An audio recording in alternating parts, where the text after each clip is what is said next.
It's the whole concept of taking the human being to a different plateau. The generation of our children, the kids who are 15, 16, up, 20 years old, they're the last, truly, 100% human generation of human beings on the planet Earth. Their children, in other words, my grandchildren, and their children's children, they will be transhuman. They will be post-human. They may be man-machine or women-machine or thingy-machine. They'll be cyborgs.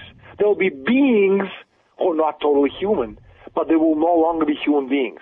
We're standing right now at the cusp of the greatest change in the history of mankind. And transhumanism is just one part of it. The point is, is this movement, this change that will take humanity into a direction that it can't even imagine that we're going into. And I'm not talking 100 years from now. This is something which will take place over the next 5 years, 10 maximum.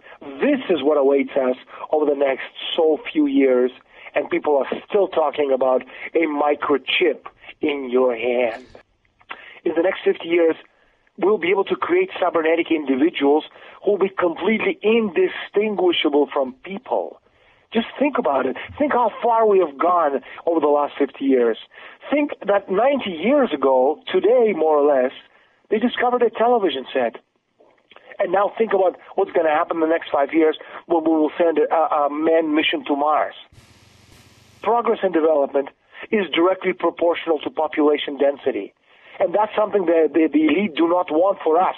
They want it for them.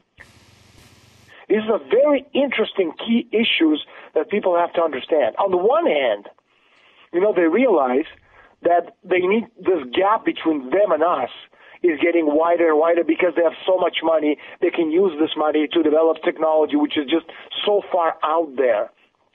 But on the other hand, they're destroying technology, destroying progress, destroying development for the rest of us. Just look at Detroit. There's nothing left of Detroit. It looks like post-apocalyptic city. It doesn't make sense, does it, when a city that's been the motor city, the engine of the economy of the United States for so many decades is left in ruins, unless you understand that the idea that progress and development being directly proportional to population density means that there's going to be more of us. And if there's more of us, there's less food or water for them, the Rockefellers and company.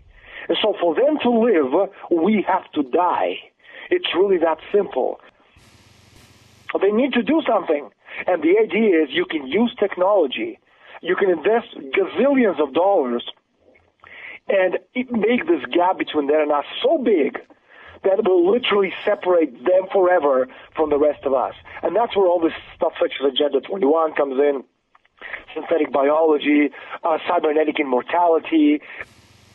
The idea is to download or upload your consciousness into another carrier, be it an avatar, which is where the film comes from, very interestingly enough. It's something which you just carry your consciousness to another level, and you could live in this cybernetic immortality forever. You watch these films, and you say to yourself, it's right there, it's right in front of you. They're making you used to the idea of the elite emigrating to another place and us living here in abject poverty. People talk about renewable natural resources, talk about oil and talk about gas, and, the only renewable, 100% renewable natural resource, it's our mind. It's the combined capacity of 7 billion people on the planet Earth to discover universal principles of nature, which help to improve the lives of every human being on the planet. They don't understand that you cannot ever reproduce the divine spark of reason, which is uniquely human.